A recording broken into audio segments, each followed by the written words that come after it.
Então, vamos lá. Vamos finalizar, então, né, o nosso encontro da aula 7.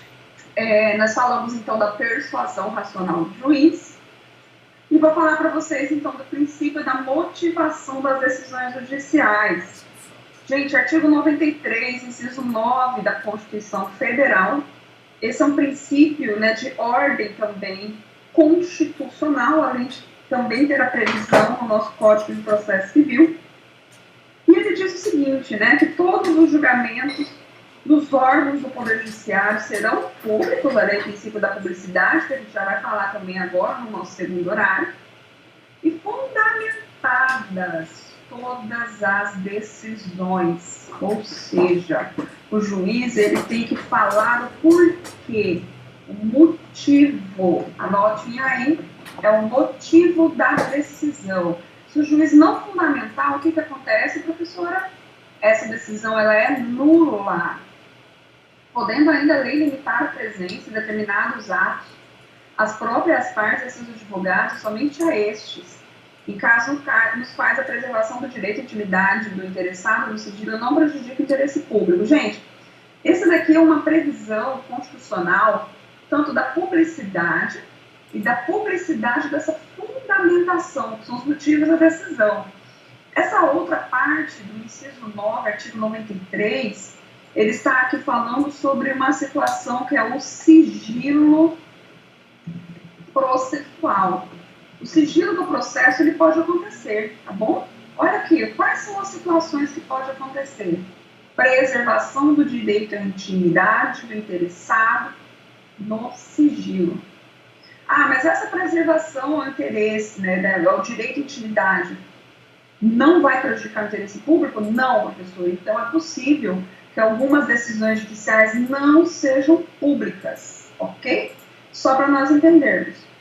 Então, essa fundamentação, mesmo sendo num processo sigiloso, as partes, elas obrigatoriamente devem ter acesso, tá bom, gente? As partes, seus advogados, ou somente a estes, então, vão ter acesso ao motivo.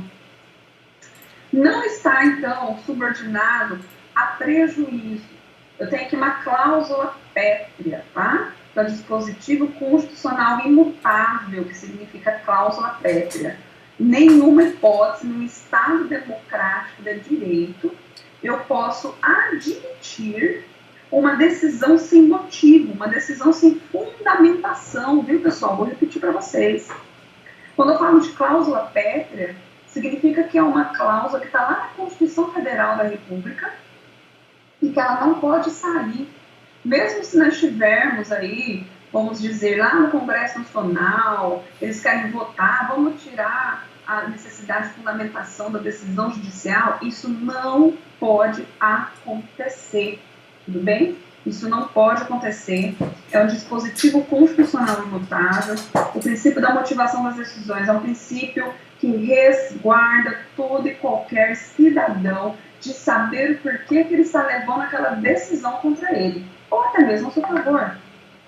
O artigo 11, no sentido muito idêntico à Constituição, diz o seguinte, que todas as decisões serão fundamentadas, tá aqui, ó, fundamentadas sob pena de nulidade.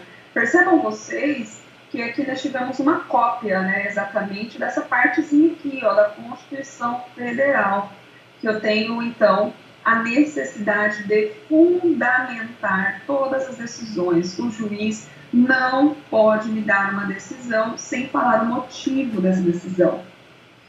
Eu tenho ainda aqui, então, para vocês, que dentro do princípio, né, aí da motivação das decisões judiciais, o Fábio Vitor, ele diz que o juiz possui o dever constitucional de levar em consideração todos os argumentos trazidos pelas partes. Gente, aqui quando fala levar em consideração, ele deve, então, pontuar na sua decisão, na sua sentença, todos os argumentos que foram trazidos pelas partes, sejam autor e réu, e ele tem que justificar o motivo do seu não acolhimento. Ah, por que eu não acolhi o pedido de prova pericial do réu? Ele vai falar.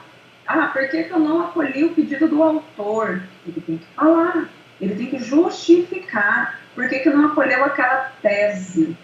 todo o nosso ordenamento processual brasileiro, então, é fundamentado na necessidade do quê?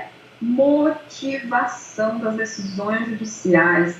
Como eu falei também para vocês, esse é um atendimento, né, ao nosso Estado democrático de direito. Como que eu vou exercer o meu direito no Estado democrático se eu não sei o porquê dessas decisões? Vocês sabem muito bem, nós tivemos períodos no nosso país muito nebulosos de decisões, onde as pessoas não sabiam o motivo que estava recebendo aquela pena de morte, principalmente no período da ditadura, né? Que não poderia ter manifestação de expressão e por aí vai. Então, gente, nossa Constituição Federal era como se fosse ali uma Constituição que veio para revolucionar essas limitações de direitos tidas durante o período da ditadura. Então, percebam vocês que a motivação das decisões judiciais ela é um princípio fundamental no nosso direito processual. Então, nós temos que destacar ainda o artigo 489, inciso 3 do CPC, que traz como um dos elementos essenciais da sentença o que é a necessidade de fundamentação. Eu obrigatoriamente preciso fundamentar o porquê que eu estou decidindo daquela forma. O juiz ele deve enfrentar, então, todos os pontos rebatidos no processo, como eu já falei, e o magistrado possui, então, esse dever constitucional de considerar todos os argumentos, e ele vai colocar lá o porquê que ele está acolhendo e o porquê que ele não está acolhendo. Ele tem que responder, gente, tem que dar uma resposta. Então, o juiz, vamos imaginar aí que ele esqueceu de responder a alguém. Então, eu posso entrar até mesmo com recurso de embargos de declaração e provocar o juiz para analisar aquele fundamento que eu entendo que é relevante e eu preciso de um posicionamento do poder público, no caso aqui, o juiz de direito. Ok, gente? Aqui nós temos, então, né, uma situação, problema, só para nós pensarmos um pouquinho sobre os princípios da aula de hoje. Caio, regularmente representado por Flávia, sua mãe, ou seja, Caio é o menor aqui, né?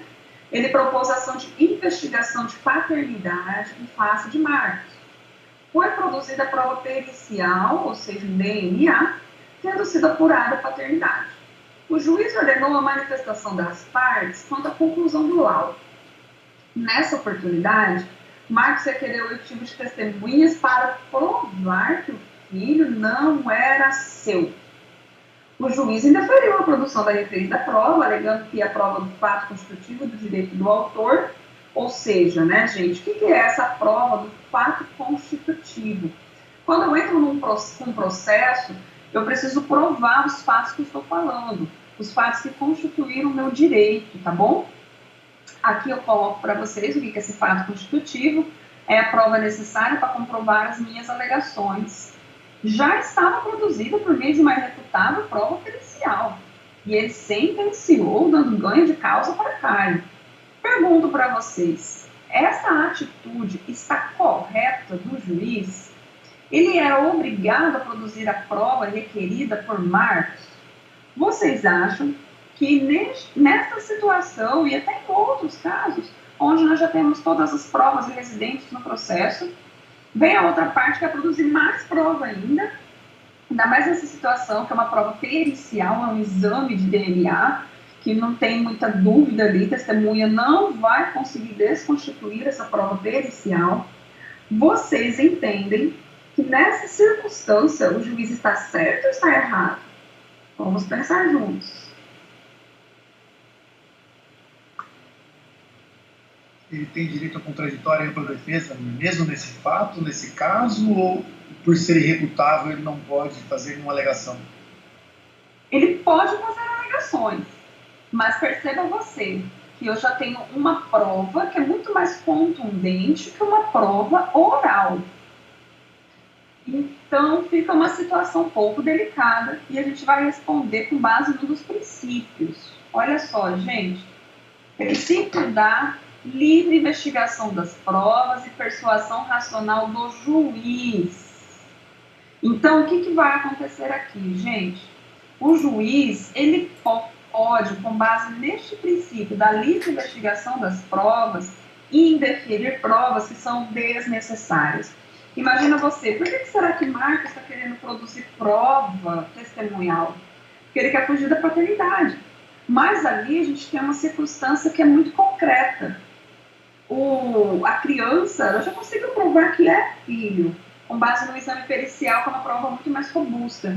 Então, neste caso, não vai violar o contraditório com a defesa. Muito pelo contrário, vai resguardar a necessidade de eu trazer o que é uma razoabilidade da duração do processo. Eu tenho muitos mais outros princípios que são relevantes para a conclusão desse processo do que apenas e tão somente uma violação que o Marcos poderia alegar de contraditório ou ampla defesa. O princípio da livre investigação das provas significa dizer o quê? Que o juiz ele vai falar o seguinte, ó, a prova já está produzida, não há mais o que falar em produção de outras provas.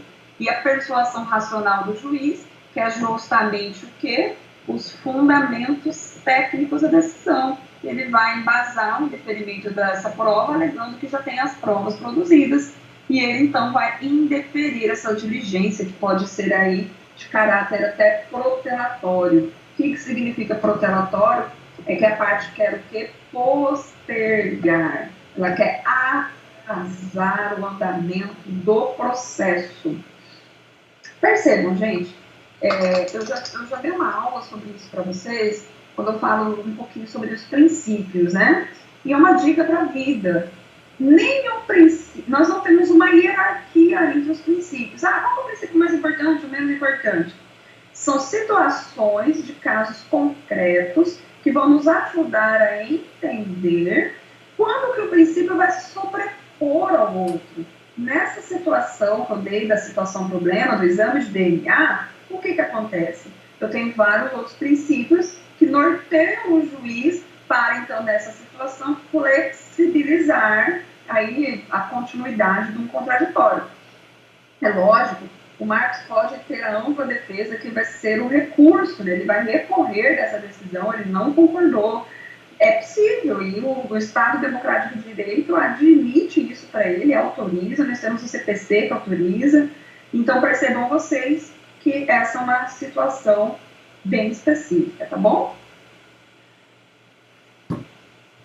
Aqui ainda, no meu material, eu coloco para vocês algumas perguntinhas, tá? Que eu vou deixar aí para responder com vocês mais à frente, mas elas estão também postadas no pós-aula. Agora eu vou começar com vocês, então, o nosso próximo encontro, que é os outros princípios, tá bom, gente? Se você tiver aí com a aba aberta, ou se você já baixou o meu material, eu vou dar um tempinho para você ir lá no encontro 8, tá bom? Encontro 8, e baixar, então, aí a próxima aula de hoje, que é justamente a nossa aula 8, que fala de mais princípios ainda. Mas só para, enquanto você está baixando o material, vocês se recordam que eu disse que iria, então, né, ajudar vocês a, na verdade, assim, mostrar para vocês como que a gente faz aí para pesquisar, né, jurisprudência, né? Então, eu vou aqui mostrar para vocês, deixa eu só compartilhar aqui, então. Vocês podem perceber aqui, eu estou no site do STJ, tá? stj.jus.br.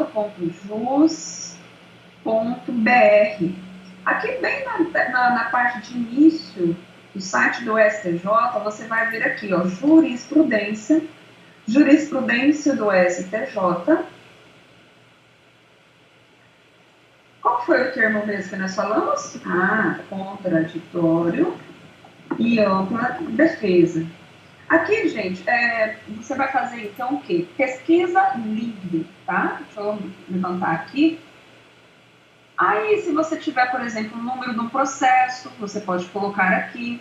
Se você tiver uma decisão específica de algum ministro, você também pode colocar aqui. Você pode colocar data, né, as datas de julgamento. E aqui embaixo tem uma informação mais importante ainda, tá? Eu vou escolher o que eu quero. Eu quero só acórdãos. O que são acórdãos? Se você quiser, pode anotar aí. Os acórdãos são decisões colegiadas. O que é decisão colegiada? Geralmente uma decisão que foi realmente posta ali para as partes por meio de uma decisão de no mínimo 3 ministros, tá? Aqui no STJ já muda a nomenclatura. No STJ tem ministros. Aqui, ó, vocês podem até perceber, eu tenho aqui o nome dos ministros, tá? Enquanto no primeiro grau, na Justiça Comum, eu vou ter, então, juiz. No segundo grau, que já no caso aqui é o nosso TJMT, aqui, jmt.jus.br, vocês vão perceber que aqui, já tem um comunicadinho aqui, né, do Covid-19, para assustar todo mundo, mas aqui eu tenho também, olha, gente, o lugar de pesquisa de jurisprudência, tá vendo? Bem na telinha de entrada. Aí, professora, o que muda? Aqui muda, gente, um pouquinho, tá bom? Geralmente eu venho aqui nos acordos e decisões, e aí vocês vão perceber aqui também eu tenho a possibilidade de escolher, ó, o relator. Eu quero do desembargador Sebastião Barbosa de Farias, por exemplo, tá? Mas voltando aqui no STJ, aqui nós temos então ministros. Não vou escolher nenhum ministro especificamente, e aqui embaixo, então, esses acordos, esses são decisões colegiadas. Súmulas são pequenas emendas, pequenos textos que vinculam todo o Poder Judiciário, tem força, muitas vezes, até de lei, mas vocês vão estudar isso um pouquinho melhor em direito constitucional.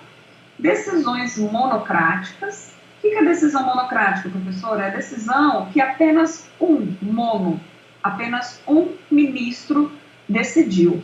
Eu tenho aqui informativos de jurisprudência, bem interessante, geralmente é como se fossem jornais que o STJ e o STF divulgam, de resumos de decisões relevantes, tá? Vou colocar aqui, então, o nosso termo de pesquisa, contraditória e ampla defesa, e vou clicar aqui, ó, pesquisar. Eu quero pesquisar tudo. Gente, olha só quanto de acordos que apareceram para nós. 7.969 acordos com essas palavras, contraditória e ampla defesa. E quantas decisões monocráticas? 137.890 decisões monocráticas. Então, obviamente, que eu escolhi um termo bem genérico. Vamos clicar aqui só para vocês verem como que aparece. Tá aqui, ó, eu tenho uma decisão recente, ó, 26 de novembro de 2019. Olha aqui, o termo que eu escolhi para pesquisar, ele fica em vermelho, tá bom? Aqui no caso, o que eu tenho, olha aí, é uma alegação de violação do artigo 93, inciso 9, que vocês, alunos do primeiro semestre, acabaram de estudar. Aqui é uma alegação de violação ao princípio da motivação das decisões judiciais. E nesse caso, o que mais que teve de alegação? Violação dos princípios, contraditório para a defesa.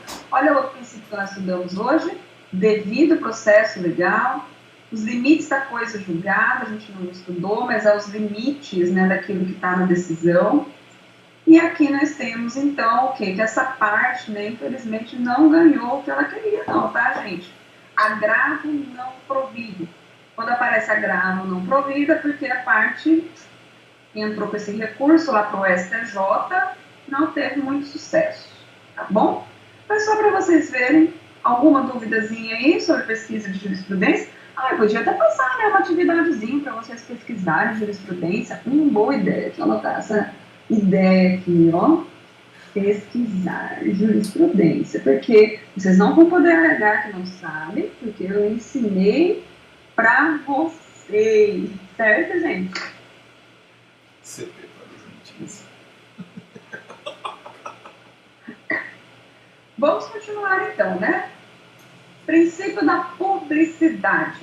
Já falamos um pouquinho, quando eu falei lá do artigo 93, inciso 9, do princípio da publicidade, certo?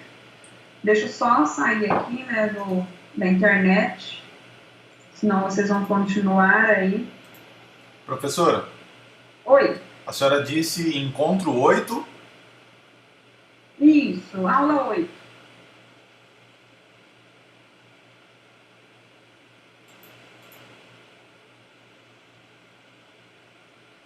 Conseguiu localizar?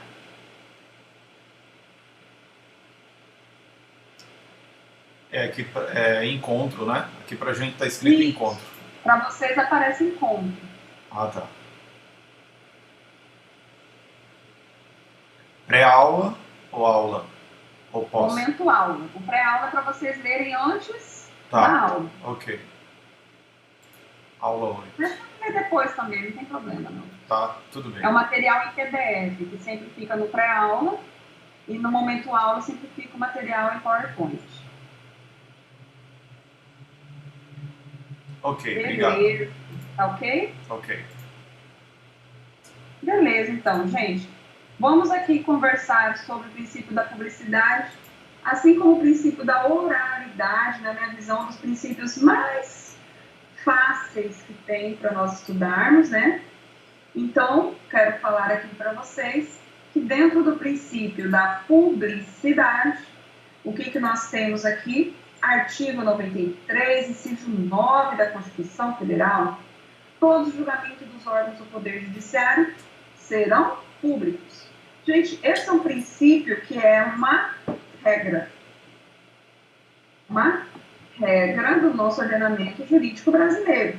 Tem previsão infra, ou seja, em lei que está abaixo da Constituição Federal? Sim, tenho também essa previsão, que é no artigo 11 do CPC 15, todos os julgamentos dos órgãos do Poder Judiciário serão públicos. E o 368, a audiência será pública. Vocês ainda terão um momento onde vocês precisarão acompanhar audiências, né? Alguns professores vão pedir para vocês assistirem a audiência no fórum, fazer a ata. Então, saibam vocês que as audiências são públicas. Você pode entrar lá, sentar e participar. Obviamente que é sempre de bom tom, né? Pedir uma autorização de algum assessor, mas em regra, o juiz, assessor, seja quem for, não pode te negar ou recusar que você assista uma audiência, ressalvadas as exceções legais, como eu vou falar aqui abaixo para vocês, logo mais à frente para vocês. Por quais motivos a atividade jurisdicional atende o princípio da publicidade? Gente, aqui nós estamos falando de uma atividade pública, é um serviço público. Todo serviço público, ele deve ser o que? Então, publicizado. Eu preciso divulgar. Ou seja, atividade jurisdicional em si é a manifestação do Estado juiz. Por isso, os autos em regra, gente, eles não podem ser sigilosos. Essa é uma regra. Traz garantia para todas as partes, para o juiz e para a sociedade. Ou seja, o juiz tem o conforto que aquele processo é público e todo mundo está vendo o que ele está fazendo. Que todo mundo está tendo conhecimento da fundamentação. Isso é bom para as partes, porque as partes podem alegar o seguinte: não, o meu processo é público, você pode ir lá e consultar e ver se eu estou te falando a verdade, se eu estou falando mentira. Então, nós temos essa visão aí justamente de que todas as partes, né, têm esse acesso ao processo, o juiz, e também isso é bom para a sociedade como um todo, ter esse acesso ao processo, até para a gente ter conhecimento efetivamente do que esse juiz ali, né, está decidindo ou não. Certo, gente? Continuando aqui, eu tenho também ainda dentro do princípio da publicidade uma perguntinha. Esse princípio é absoluto? Já vou falar para vocês. Não. Lembra que eu coloquei aqui, ó, é regra. Uma primeira dica aí para vocês do direito, acredito que eu já falei, outros professores também. A grande maioria das regras comporta o quê? Exceção. Então, eu tenho aqui exceções ao princípio da publicidade. Professora, me dá uns exemplos aí dessas exceções. Eu tenho a lei que apresenta situações em que o interesse público, gente, abre espaço para o interesse social das próprias partes. Então, desta forma, o que vai acontecer? O princípio da publicidade não é absoluto. Na verdade, gente, nenhum princípio é absoluto, como eu acabei de falar para vocês no final da nossa aula 7. Muitos, pelo contrário, sendo admitido o segredo de justiça de forma excepcional. Eu tenho aqui, de certa forma, uma colisão de interesses. Tem interesse público. Qual que é o interesse público, gente? O interesse da publicidade, de ter acesso a todos os atos daquele processo, mas também eu tenho interesse pela proteção dos direitos superiores envolvidos. direitos superiores envolvidos? O direito da intimidade, o meu direito à imagem e etc. Aqui eu posso falar para vocês, como exemplo, de processos que, em geral, tramitam em segredo de justiça, os processos de divórcio. É da sua praia, né? Ah, sim, é da minha praia. Mas tá bom, vou colocar aqui um outro exemplo. Exemplos de processo criminal de investigação, melhor dizendo, já não é mais investigação, processo criminal, é um outro exemplo. Quem que eu estou protegendo aqui? A vítima do estupro, né? Seria muito cruel eu divulgar, por exemplo, porque eu vou estar aí exatamente o quê, né? Atribuindo uma pena para a ofendida. É um outro exemplo. Então, eu tenho o artigo 189 do CPC que traz essa regrinha. Os atos processuais são públicos. Todavia, tramita o segredo de justiça os processos que exigem interesse público ou social. Olha aí, ó, gente, que versa sobre casamento, separação de corpos, divórcio, separação, união estável, criação, alimentos e guarda de crianças. Coloque aí, ó, direito de família, que vocês vão ter mais à frente aqui no curso de direito. Em que constem dados protegidos pelo direito constitucional à intimidade. Então, percebam vocês que aqui eu tenho dados que podem estar protegidos e eu não vou aqui ficar divulgando. Que versem sobre arbitragem, inclusive sobre cumprimento de carta arbitral, desde a confidencialidade estipulada na arbitragem seja comprovada perante o juiz. Aqui é lá necessariamente de uma arbitragem, tá bom? Então, o princípio da publicidade, eu posso aqui também falar para vocês os direitos do advogado, tá? Pode surgir uma dúvida. E aí, se o processo é sigiloso, eu contrato um advogado, esse advogado ainda não está com uma procuração lá no processo, o que vai acontecer? Então, não vai ser franqueado a mim o acesso a esse processo? Aqui é só para vocês entenderem um pouquinho, tá, gente, como que funciona. Essa lei 8.906 de 94 é o Estatuto da OAB, tá bom? Vocês vão ter também uma outra disciplina que chama Ética Profissional, e vocês vão estudar um pouquinho mais o Estatuto da OAB. Lá no artigo 7º, inciso 13, diz que examinar em qualquer órgão do Poder Judiciário ou da administração pública, vou para cá, ó, autos de processos finos ou sem andamento, mesmo sem procuração. Isso aqui é um direito do advogado. Quando não estiverem sujeitos a sigilo ou segredo. Gente, então tá aqui, ó. Quando um processo está sujeito a segredo ou a sigilo, o que vai acontecer? O advogado ele vai precisar do quê? De procuração do cliente envolvido. Então, nos autos sujeitos a sigilo, deve o advogado, então, apresentar procuração para o exercício dos seus direitos. Professora, o processo não é sigiloso. O advogado pode ir lá, analisar, levar em carga? Pode. Temos um outro exemplo aqui do inciso 16, do inciso 14, desculpem, que é examinar em qualquer instituição responsável por conduzir investigação. Aqui no caso, gente, já é o inquérito, tá? O inquérito policial, geralmente, ele é sigiloso, tá? Tem esse princípio aí do sigilo. Então, nós temos aqui que mesmo sem procuração, o advogado, ele pode analisar esse inquérito, essa investigação, tá? Isso aí fora são processos judicial que ele vai precisar de procuração. Então, fechando o princípio da publicidade, eu tenho aqui o princípio da lealdade processual ou boa-fé processual. Pessoal, o que é lealdade? Lealdade é você ser verdadeiro, né? A lealdade, ela tem essa conotação de verdade. E a boa-fé? A boa-fé, ela também está vinculada à lealdade, à verdade, que você está agindo de acordo com o melhor dos interesses. E o que acontece com esse princípio? Nós temos uma previsão lá no artigo 5º do Código de Processo Civil que diz o seguinte: aquele que de qualquer forma participa do processo deve comportar-se de acordo com a boa-fé. Então, gente, se eu tenho uma parte que está mentindo ou que está tentando induzir o juízo a erro, se eu tenho uma parte que ela está produzindo um monte de documentos que é fraudulento, sabe? É uma situação bem complicada que nós temos aqui. Então, o que eu quero que vocês entendam?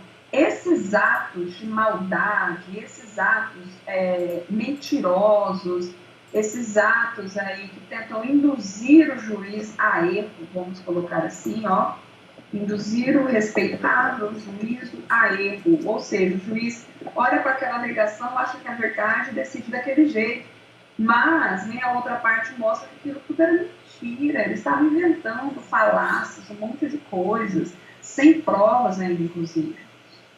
Então, caso então aconteça esse comportamento contra a boa-fé ou contra a lealdade, surge a possibilidade até mesmo de uma pena, gente. Olha aí, ó, pena pecuniária, tá? É em dinheiro que você vai ter que pagar pela sua má-fé. O juiz, então, ele pode arbitrar a multa em montante correspondente entre 1 a 10% do valor corrigido da causa. Gente, toda causa tem um valor, tá bom? A gente vai estudar isso um pouquinho melhor mais para frente, mas toda causa tem um valor. Imagine lá que a minha causa tem um valor de R$1.000. Então, o juiz pode fixar uma pena por litigância de má-fé no importe de 10% de R$1.000. Você vai ter que pagar ainda uma multa de R$100 porque está mentindo no processo. Então, a parte que agiu com má-fé, ela também deve indenizar a parte contrária. Então, não minta em processo. O artigo 81 ainda diz que, de ofício a requerimento, o juiz pode condenar o litigante de má-fé a pagar multa por litigância de má-fé, que deverá ser superior a 1% e inferior a 10%, acabei de falar para vocês atrás, né, gente? E ele vai fazer o quê? Indenizar ainda a parte contrária pelos prejuízos que essa parte contrária sofreu e arcar com os honorários sucumbenciais, né, honorários de advogado e de todas as despesas. Quando forem 2 ou mais litigantes de má-fé, o juiz vai condenar cada um deles na proporção do interesse ou solidariamente. Então, vamos imaginar que eu tenho aqui, vou dar aqui um exemplo, eu tenho 2 réus. Os 2 réus agiram de má-fé. Então, essa multa, ela vai ser proporcional aos 2, tá bom? Eu vou ter, então, aqui ambos respondendo. Ah, um foi um pouquinho menos de má-fé, outro mais. Então, vai ser proporcional aos seus atos. Parágrafo 2º do artigo 81, esse artigo 81 é do CPC 15, tá, gente? Quando o valor da causa for irrisório e inestimável, a multa pode ser fixada em até 10 vezes o salário mínimo. Uau! Então, imagina aí que eu tenho uma ação, uma causa, que o valor é muito pequeno, foi colocado lá só para poder ter valor mesmo, que pode muitas vezes acontecer, gente, de causas que não têm um valor econômico estimável. Então, o juiz vai fixar com base em quê? No salário mínimo vigente. Parágrafo 3º, o valor da indenização será fixado pelo juiz, ou, caso não seja possível mensurá-lo, vai liquidá-lo por arbitramento ou procedimento comum. Certo? Então, eu tenho aqui 2 penas para o litigante de má-fé, tá? Em resumo, 2 penas para o litigante de má-fé. Professora, multa entre 1 a 10% do valor da causa, multa por litigância de má-fé e indenização a ser fixada pelo juiz. Indenização para a parte. Gente, então eu tenho essa dupla sanção muito grave, não vamos mentir em processo. Quais seriam as condutas processuais que poderiam ensejar litigância de má-fé? Aqui no artigo 80 do Código de Processo Civil, traz que a dedução de pretensão ou defesa contra o texto previsto em lei, a alteração da verdade dos fatos, né? O que eu falei é a mentira. Eu quero ir lá e falar a minha verdade, mas sem mostrar a minha verdade com base em documentos. A utilização do processo para atingir um objetivo ilegal, muitos tomam essas atitudes. A oposição de resistência injustificada ao andamento do processo. Proceder de modo temerário em qualquer incidente ao andamento do processo. Provocação de incidente manifestamente impudado. Gente, o que é esse incidente? Pedidos de urgência, sem fundamento, muitas vezes. Interposição de recurso, com intuito manifestamente protelatório. Gente, eu coloquei esse exemplo aqui para vocês, só para vocês entenderem o que é esse recurso manifestamente protelatório. Nós sabemos muito bem que tem o princípio do contraditório para a defesa, então eu posso, né, me valer de todos os meios de defesa que são admitidos em direito, inclusive de todos os meios de recurso, tá? Mas olha só, gente, o exemplo dessa decisão que eu coloquei para vocês aqui. Vou até destacar para vocês entenderem por que eu coloquei isso. Eu tenho aqui, então, uma decisão do STJ, né, Superior Tribunal de Justiça. Olha da onde que é essa decisão. Embargo de declaração, nos embargos de declaração, nos embargos de declaração, no agravo regimental, na execução provisória, número 87, lá no estado de Goiás. Gente, eu tive então aqui no mínimo 1, 2, 3 embargos de declaração. No recurso de agravo regimental. Então percebam vocês, aqui aconteceu o quê? Um abuso no exercício do direito recursal. Então não teve jeito, né? É o embargo dos embargos dos embargos no agravo regimental. O que causa, então, o que? Apenas para protelar. O que é protelar? Demorar o processo. O recurso do recurso, do recurso, do recurso, do recurso, não tem fundamento mais nenhum, e a parte ainda está recorrendo só para não deixar transitar em julgado. Então, percebam vocês que eu tenho várias atitudes que podem caracterizar aí, então, a má-fé, certo? Continuando aqui, então, eu quero falar um pouquinho para vocês sobre preclusão, tá? Regra da preclusão. Dentro do processo, são atribuídos prazos a serem cumpridos pelas partes, tá? Sendo admitido consequências jurídicas adversas à parte que não cumpre com o prazo legal. A preclusão evita condutas protelatórias dentro do processo. Preclusão nada mais é do que a perda do direito da parte de praticar determinado ato processual. Isso estou falando, gente, dentro do processo existem prazos a serem cumpridos. Então, você, por exemplo, recebe uma citação, você tem um prazo para fazer a sua contestação. Geralmente, essa contestação ela vai ser no prazo de 15 dias úteis. Passou esse prazo, então, se você não cumpriu, você vai ter aí a preclusão deste ato. Os atos processuais, então, eles possuem prazo determinado e pré-fixado em lei. Tais prazos são extremamente necessários para o seguinte, que o processo tramite regularmente. Gente, a importância do prazo está exatamente lá no princípio da celeridade, tá? Por que eu tenho esse prazo? Importância para resguardar o princípio da celeridade. Eu tenho prazo, acabou aquele prazo, vida que segue, o processo continua. Então, por isso que eu tenho essa regrinha de preclusão para observar os prazos. O artigo 507 diz que é vedada a parte discutir no curso do processo as questões já decididas e a cujo o respeito superou a preclusão. Existem situações, gente, que uma vez decidido está. Eu não posso ficar voltando toda hora e questionando aquilo. O juiz já decidiu? Já, professor. Você recorreu? Recorri, mas continuou a mesma coisa. Então, esquece. Acabou. Você não tem mais o que discutir em relação àquilo. Então, a preclusão é a perda de uma faculdade processual. A preclusão, ela tem 3 tipos, tá bom? Se você tiver com seu caderno aí, você pode pegar o termo preclusão e fazer, então, um destaque. Abrir 3 setinhas, tá bom? E colocar ali preclusão temporal, preclusão lógica ou preclusão consumativa. E diferente das demais hipóteses, não atinge o direito de punir, tá bom? O que quer dizer prescrição? Prescrição é diferente de preclusão. Prescrição é a perda da pretensão punitiva ou executória em face do decurso do tempo.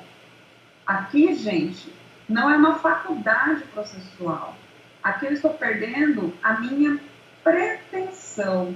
Eu não vou mais, por exemplo, o Estado, entrar com processo criminal contra aquele sujeito porque já prescreveu o crime, certo? Ou eu não posso mais entrar com uma execução de valores porque já prescreveu aquele valor. E a decadência? A decadência é a perda do direito de ação em face também do decurso de tempo. Mas qual é a diferença da prescrição para a decadência? Prescrição é a perda do meu direito de pretender aquela punição ou execução, enquanto na decadência eu não posso mais entrar com aquele processo, não posso mais discutir aquele assunto, morreu, acabou, o tempo levou. Por isso que a gente tem uma famosa frase, o direito não socorre aos que dormem. Não socorre, gente. Dormiu, ou já era.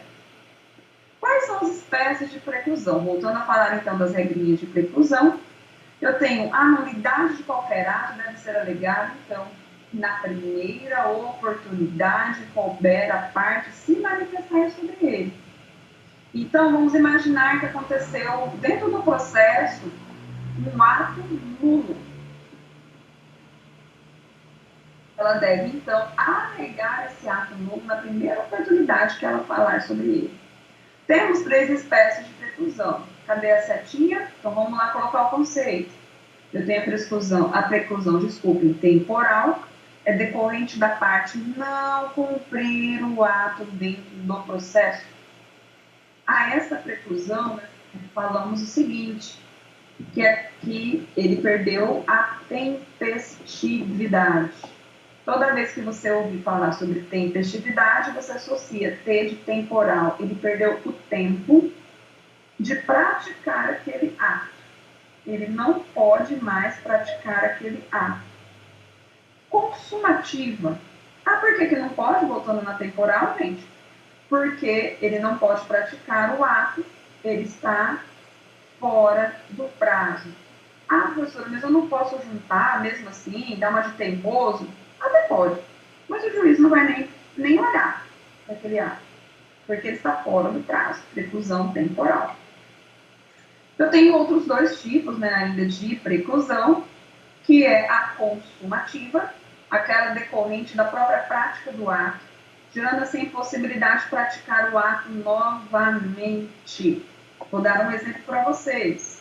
Eu vou lá, eu tenho 15 dias para contestar, certo? Para a minha defesa. Só que então eu apresento a minha defesa no 5º dia do prazo.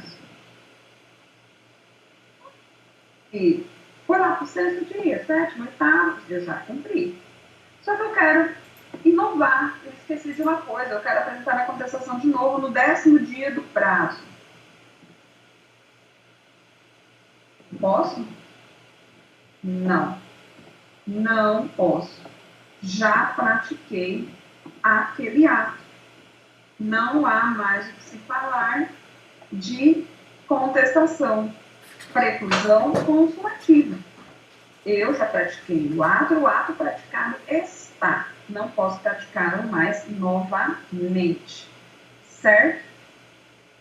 Continuando aqui, então, eu tenho uma terceira espécie de preclusão, que é a preclusão lógica, decorrente da prática de ato incompatível com posterior exercício de direito processual. Vou dar um exemplo para vocês. Teve uma sentença no processo. Da sentença, eu tenho 2 opções. Eu posso executar a sentença ou recorrer. recorrer da sentença. Vamos imaginar. Eu, no segundo dia após a sentença, eu peço já a execução. Segundo, execução. Só que, lá no 10º dia, eu vou olhar direitinho a sentença e falo, poxa vida, teve um ponto aqui que o juiz não analisou, vou ter que recorrer. Lá no 10º dia, então, dentro do prazo do meu recurso, eu vou fazer um recurso de apelação. Vou recorrer, recurso de apelação. E aí, gente? Posso?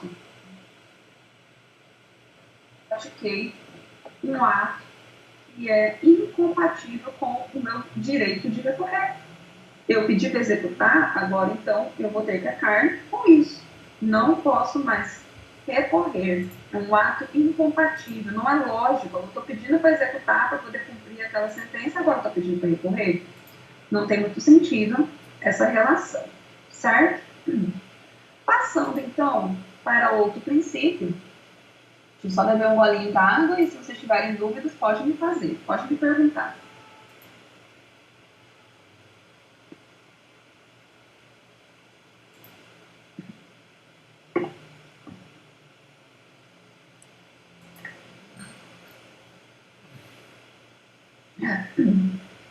Sem dúvidas?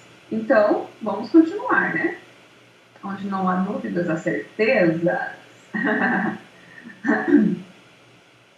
Continuando, então, eu tenho o princípio da prestação jurisdicional efetiva. Será que basta que a prestação jurisdicional seja célere? Uma perguntinha para nós pensarmos, né, gente? Ah, vamos ter celeridade. Agora eu posso dar um exemplo para vocês. Vocês viram abrir no site do Tribunal de Justiça que apareceu um comunicado, né, da portaria que suspendeu o atendimento presencial até o dia 20 de abril. Não está tendo atendimento presencial nas varas, né, nos fóruns do nosso estado de Mato Grosso. E saibam vocês, os juízes, os servidores públicos, eles estão trabalhando normalmente em sistema de home office. Então, eles continuam ali com seus atos, né, praticando, proferindo sentença, despacho, tudo online, né, tudo ali em home office. Será que basta, então, esse teletrabalho célere, né, essas decisões céleres? Inclusive, eu tenho processos aí que estavam concluídos há mais de ano, começou a sair um monte de sentença agora nessa época. Mas tá bom, né? Agora eles estão começando, então, a movimentar a máquina. Não basta, gente. Eu preciso de ter uma prestação jurisdicional efetiva. Basta que seja entregue ao jurisdicionário qualquer, olha só o termo que eu usei no meu material, né? Qualquer prestação jurisdicional, sem se preocupar com a segurança jurídica, qualidade. Se eu não tenho uma qualidade, gente, eu vou gerar mais transtorno. Vai ser um jurisdicionado que vai ficar recorrendo, até ser sanada essa insegurança ou essa má prestação jurisdicional. O CPC se preocupou tanto com isso que ele trouxe, então, essa exigibilidade. Justamente por ter em mente a qualidade do serviço jurisdicional, que o legislador inseriu, então, como norma fundamental do processo, o princípio da primazia do julgamento do mérito, certo? Então, pensando exatamente na prestação jurisdicional efetiva, que eu tenho o princípio da primazia do julgamento do mérito. No artigo 4º tem o seguinte, já no Código de Processo Civil, as partes têm direito de obter em prazo razoável a solução integral do mérito, incluída atividade satisfativa. Destaque isso daqui, ó, gente. Atividade satisfativa é o que vai me proporcionar, então, uma efetiva prestação jurisdicional. O artigo 6º ainda traz o seguinte: todos os sujeitos do processo devem cooperar entre si em tempo razoável para que todos tenham, então, uma decisão de mérito justa e efetiva. Então, o que eu entendo disso daqui que eu estou falando para vocês? O que é atividade satisfativa? A atividade satisfativa é justamente eu satisfazer autor e réu com aquela sentença. Não estou falando satisfazer no bom sentido. Ah, todo mundo está feliz, né? Não, gente. Alguém vai ficar triste. Mas o que é satisfazer? É você, Poder Judiciário, entender que eu preciso entregar todas as respostas. Eu preciso responder tudo. Eu preciso primar por julgar o mérito. O que é o mérito? O pedido daquele processo. Eu não posso ficar fazendo divagações, não posso ficar dando rodeios, né? Ah, e agora? Não, mas tem isso, tem aquilo outro. Não. Eu preciso, em definitivo, entender que eu vou decidir para aquele jurisdicionado de forma justa e efetiva, conforme os princípios legais. Entende-se pela prevalência ao julgamento do mérito da demanda, devendo o juiz, então, sempre que possível, sanar vícios meramente formais para que se atinja a finalidade do processo. Qual é a finalidade do processo, gente? Anota aí. Fornecer às partes a efetiva solução da demanda, dizendo quem tem razão no conflito instaurado.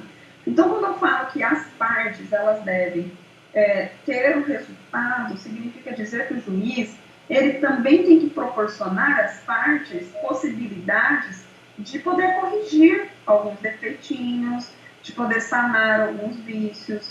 O juiz ele não vai apenas somente lá extinguir o processo, falar, então tá bom, tchau, chega, eu não quero saber disso, e não decide o mérito, não decide o principal. Então, para decidir o principal, o juiz, ele inclusive tem autorização da lei, que é o artigo 321 do Código de Processo Civil, que traz, então, aí para nós as hipóteses de emenda à inicial. O que é a inicial mesmo?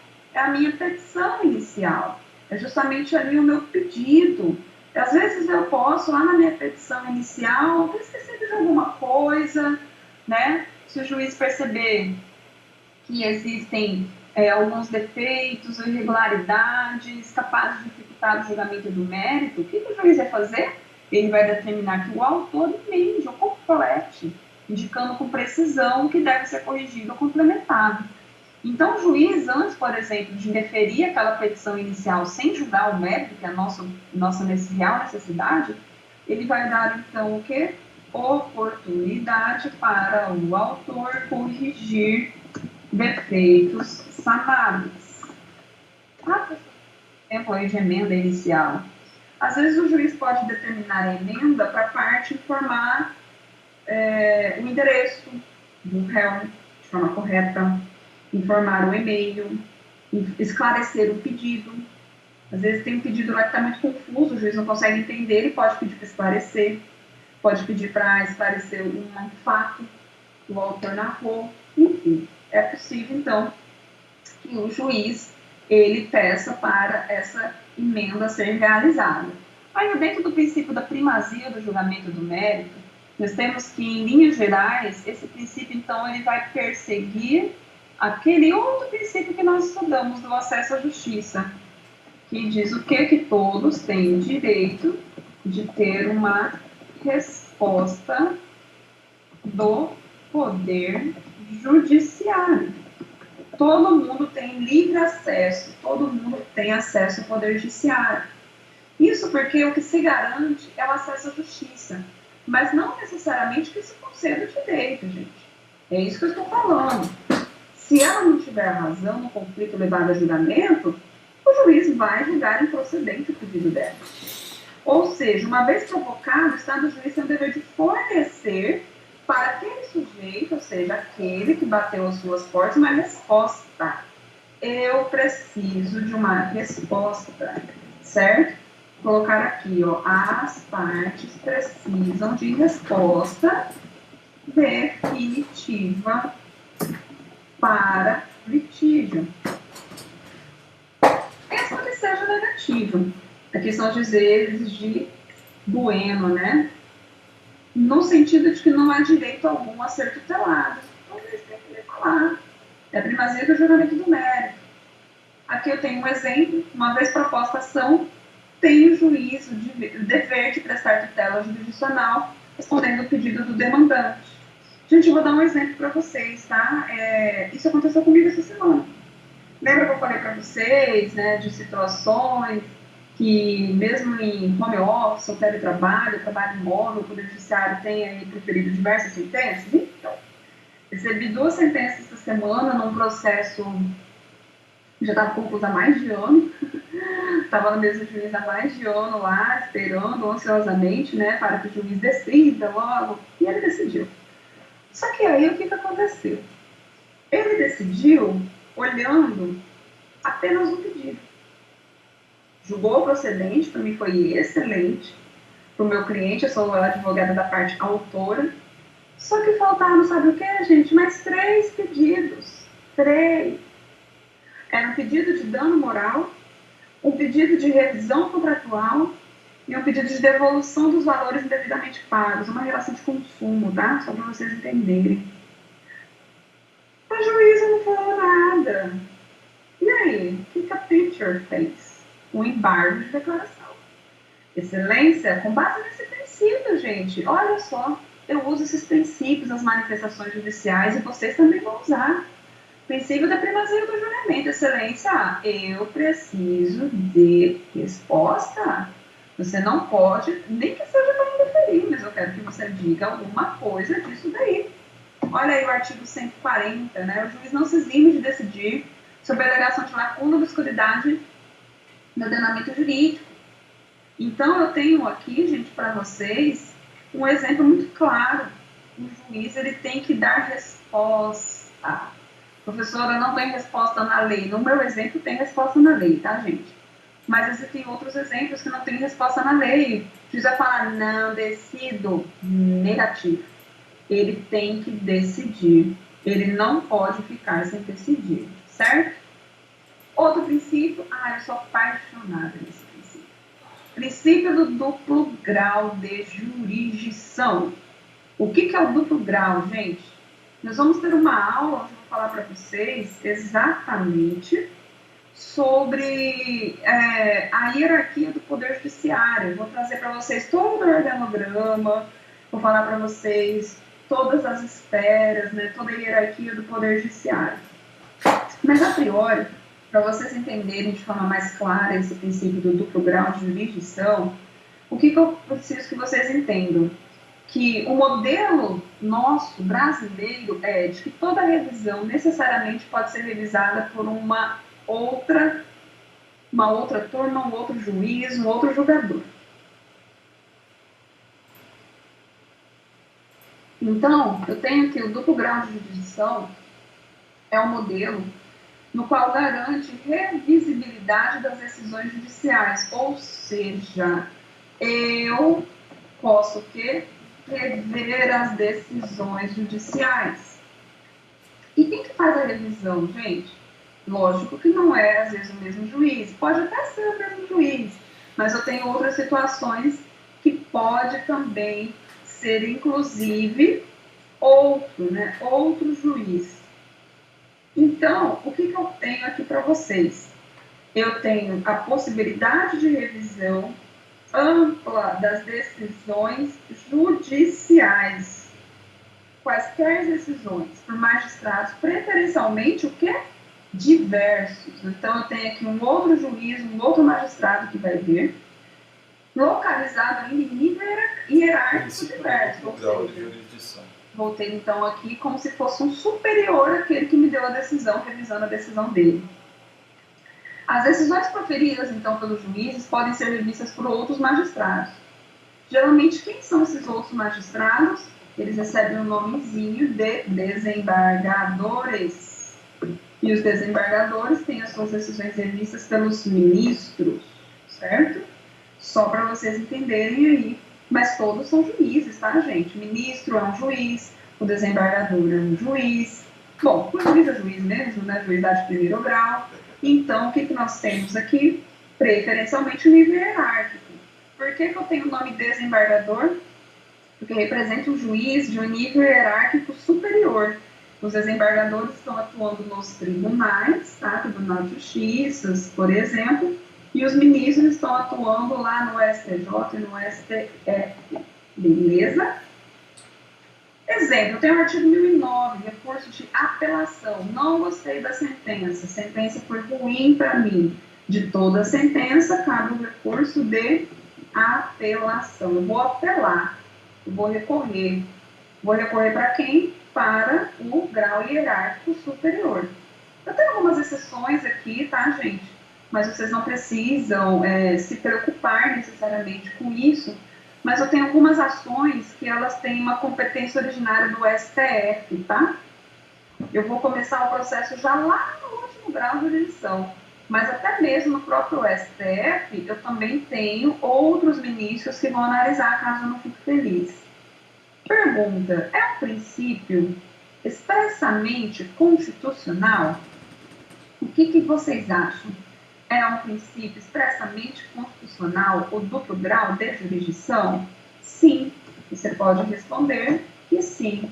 Este é um princípio previsto de que todo cidadão ele tem o direito ao quê? Qual que é a vinculação?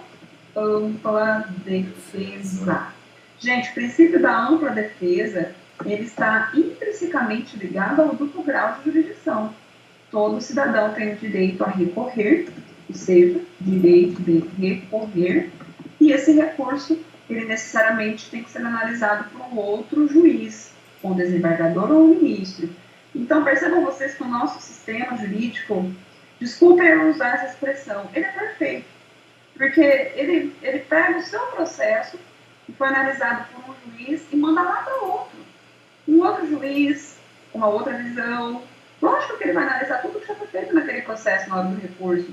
Mas esse outro juiz, ele pode, por exemplo, corrigir uma injustiça praticada pelo juiz anterior que proferiu aquela sentença. Então, o duplo grau de jurisdição é justamente para garantir o quê?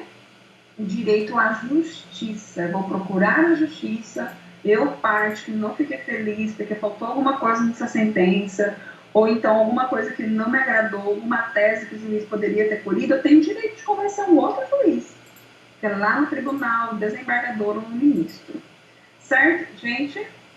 Já estamos quase, aí na metade, já estamos praticamente na metade aí do nosso segundo horário, todo mundo tá quieto, tá um silêncio, acho que vocês estão dormindo. Fala sério, hein? Tem pergunta aí? Fala comigo, senão eu vou ficar triste, vou ficar em depressão. Estamos aqui, professora, estamos prestando atenção. Tudo certo, professora.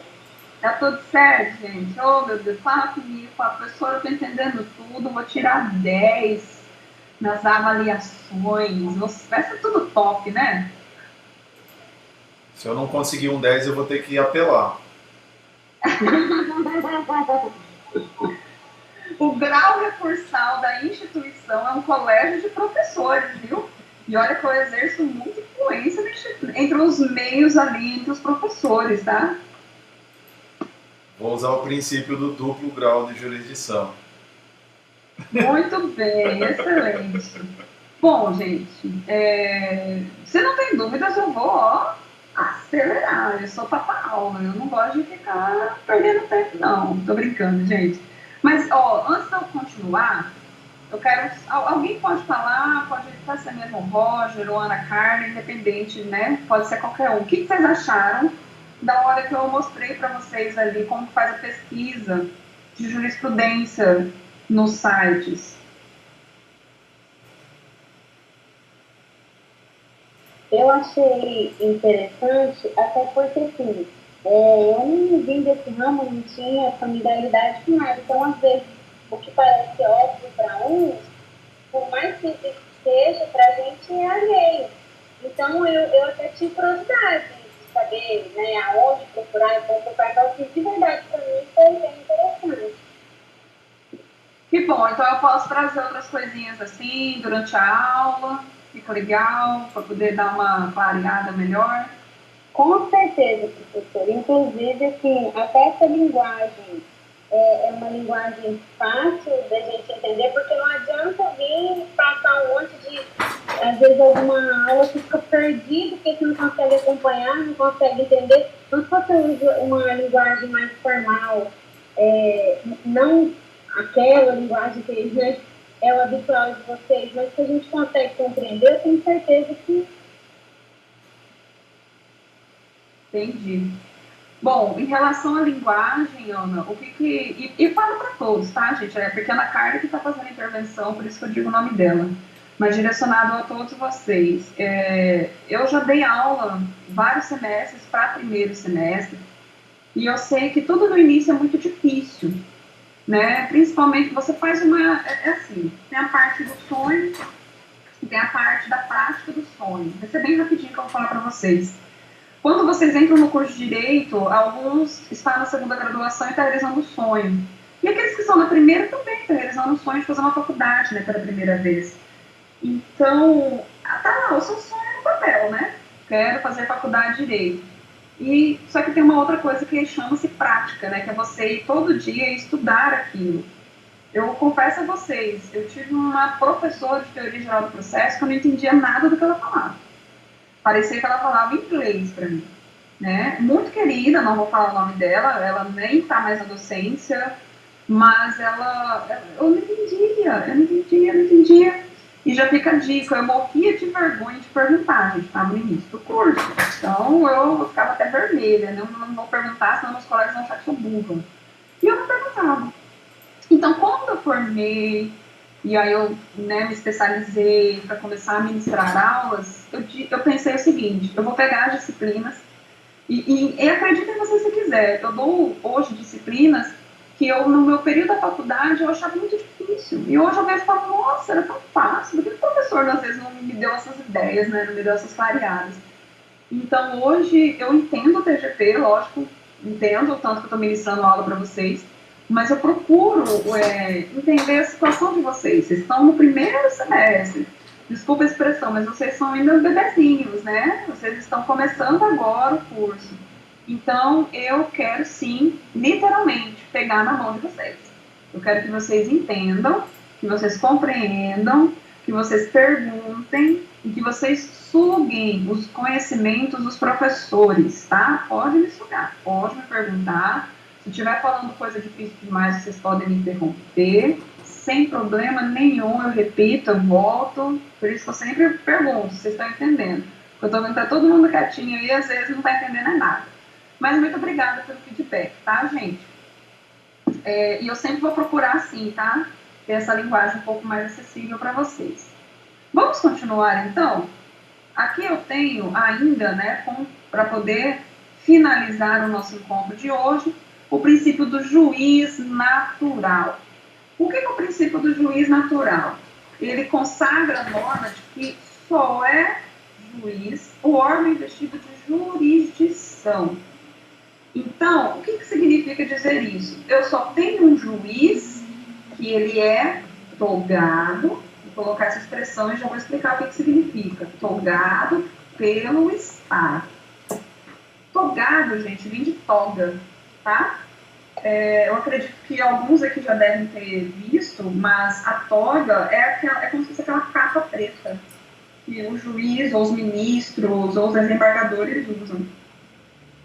Essa é um símbolo, tá bom?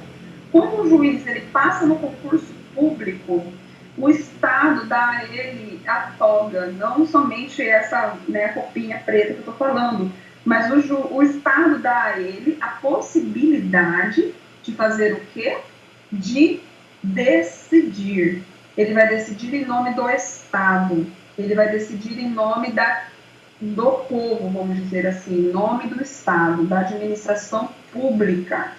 Então, só são órgãos jurisdicionais instituídos pela Constituição Federal. Outro ponto dentro do princípio do juiz natural. Entre os juízes pré-constituídos, vigora uma ordem taxativa de competências, o que exclui qualquer alternativa deferida à discricionariedade de quem quer que seja. O que significa dizer isso, gente? O que é juiz pré-constituído? É um juiz que já passou no concurso, que já está, por exemplo, na vara decidindo. Então, eu tenho uma ordem taxativa de competências.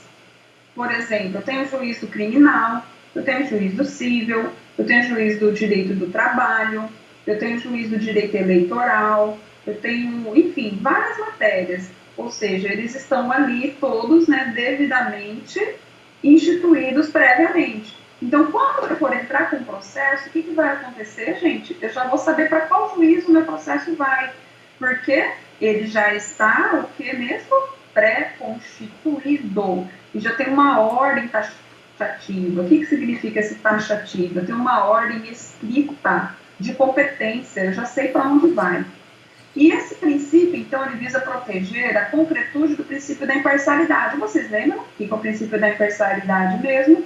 Que o juiz, ele não vai agir apenas, tão somente como espectador, mas ele não vai, então, violar o princípio da isonomia. Ele vai tratar a todos, ele vai buscar a melhor decisão dentro daquele caso concreto, sem declinar, né? Sem declinar por razões, né, para o direito, não para as suas emoções, né? Os seus interesses íntimos e pessoais. Então, gente, ninguém será processado, nem sentenciado, senão pela autoridade competente. O que significa dizer? Quando você for ter um processo, quem vai ser o juiz do seu processo? É um juiz que já está lá no fórum. Só não sei ainda quem vai ser, vai ter uma distribuição, que a gente vai conversar isso na próxima aula, tá bom? Então, é um juiz que já foi lá devidamente constituído, já foi togado. Não haverá juiz ou tribunal de exceção. O que significa tribunal de exceção? Um tribunal criado após o fato. Gente, eu vou dar um exemplo para vocês. Imagine que aconteceu um crime, certo?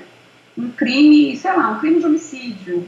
Um crime de homicídio coletivo. Muitas pessoas foram lá e mataram outras várias pessoas. Para julgar esse público, essa comunidade, o que a gente faz? A gente vai lá e cria um juiz específico só para ele. Não pode. Esse crime, essa situação, esse processo criminal, ele deve ser distribuído, ele deve ser direcionado para um juiz que já está atuando, um juiz pré-existente. Isso significa tribunal de exceção. Se você tiver com o meu material aí, ó, você vai colocar tribunal de exceção, tribunal criado após o fato, ou um tribunal criado para julgar aquele fato específico. E foi criado, então, a posteriori. O que é a posteriori? É um termo em latim que significa depois, ou após. Certo, gente? Então, eu tenho que esse tribunal de exceção, ele é o quê? Inconstitucional. Se tiver uma existência de um tribunal de exceção, por mais bonitinho, por mais lindinho que seja, ele é inconstitucional. Tudo bem, gente? Vamos aqui, então, para a finalização da nossa aula. Tenho aqui uma situação, problema para conversar com vocês, só para a gente pensar um pouquinho aí sobre os conteúdos de hoje. José propôs ação litigiosa em face da sua esposa, né? É uma briga de família, do jeito que eu gosto. Para tomar ciência da íntegra do processo, Clara se dirigiu para o cartório onde tramitava o processo. No entanto, o cartorário pediu Clara de ver o processo, alegando que este tramitava em segredo, porque o processo tramita mesmo em segredo de justiça? O que vocês acham? Sim, esse processo está em segredo de justiça. Por quê? Família. Porque eu tenho aqui o direito de família. Tá? É uma separação, apesar que aqui o mais correto seria um divórcio, tá? Mas eu não vou entrar nesse tema com vocês agora, não, senão vai confundir. Está correta a atitude do cartorário? O que vocês acham? Sim ou não? Não. Acho que não, porque ela é parte. Não. Isso mesmo, a Clara é parte. Ele pode limitar o acesso de Clara aos autos em que ela é ré? Não pode, gente. Está totalmente incorreto, tá bom? Então, eu tenho duas respostas não, uma resposta sim. A resposta sim é exatamente a ideia do artigo 189, que traz que o direito de família, guarda, alimento, pensão, blá, blá, blá, blá, blá, blá, todos tramitam em segredo de justiça. mas Clara, como parte, pode ter acesso ao processo. Ela pode ir lá pessoalmente, ou ela pode, então, constituir um advogado, um procurador, para exatamente, então, analisar aquele processo. Tudo bem, gente? Então, já estamos aí nos nossos minutos derradeiros, né? A gente teve 20 minutos de intervalo, então vou descontar esses 10 minutos de intervalo já nas nossas aulas. Abro oportunidade para vocês fazerem perguntas, já vi que alguns colegas aí já estão me abandonando, né? Olha ali, tinha 36, uma galera já foi assistir Big Brother, né? Mas vamos lá, gente. Perguntinhas. Roger, que foi um dos mais participativos. Júlio. Tem pergunta? Tudo certo? Nada resolvido? Tudo certo, nada resolvido. Desculpa, Júlio. Eu estou elogiando a aula dela, foi muito didática, foi muito boa. Excelente. Ô, Júlio, muito obrigada. Eu sei que alguns colegas gostam muito do presencial, eu também, gente, está sendo muito difícil para mim dar aula assim, parece que eu estou sozinha, tem hora. Por isso que tem hora que eu chamo vocês, falo, eu estou sozinha aqui. Então, mas eu fico feliz de receber esse feedback. Vocês podem me falar também se não está legal, o ritmo que a gente está ministrando a aula, mas particularmente eu acho muito interessante, né, esse sistema do Teams, da Microsoft, né, que é o que está utilizando. Já me perguntaram sobre gravação da aula. Gente, eu coloco todas as aulas para gravar, mas eu não sei o porquê não chega para mim essas gravações. Mas a orientação que nós temos da instituição é que elas não serão disponibilizadas. Então, eu percebo que muitos colegas não puderam participar hoje. Então, é uma aula dada. Depois, esse colega que não participou da minha explicação hoje vai ter que correr atrás aí, né? Se assim eu posso dizer desse conhecimento que foi transmitido hoje. E a minha dica para vocês é: estudem os princípios. Vocês viram que são muitos princípios. Agora, nada obsta que alguém grave, tá? Se você quiser gravar, não tem problema nenhum. Eu não me oponho de você gravar, se você quer ouvir de novo a minha explicação, sem problema nenhum, tá bom? Então, vamos encerrando. Professora, se tinha algum problema de fazer a autogravação pelo próprio aparelho aqui. Não, Já que a senhora se colocou, eu vou passar a gravar, porque às vezes é bom também, quando está fazendo alguma coisa lá no portal, dar uma escutada de novo em alguns princípios e tal. Sim, sim. Existem colegas que estão na própria aula, eles pedem para gravar. Eu não me oponho. Você pode gravar, cada colega estuda da melhor forma, né? Eu costumo dizer que você tem que procurar aquilo que você vai entender. Obrigado. Viu? Por nada.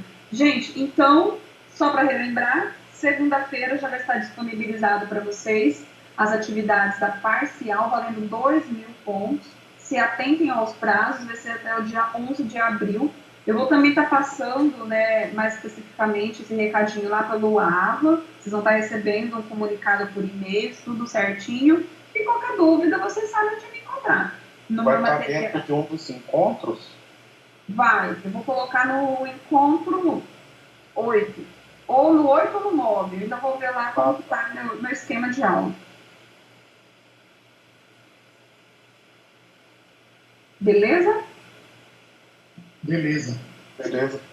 Então tá bom. Um abraço para vocês, viu? Boa noite. Boa noite. Boa noite.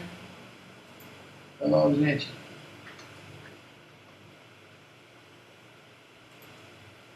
Professora, Oi. escreve para nós aqui qual que é o Instagram da senhora, por gentileza. Semana que vem não tem, né? Semana que vem não tem aula, é feriado. Vocês conseguem ver o que eu escrevo no chat da reunião? Deixa eu escrever aqui, aí vocês me falam.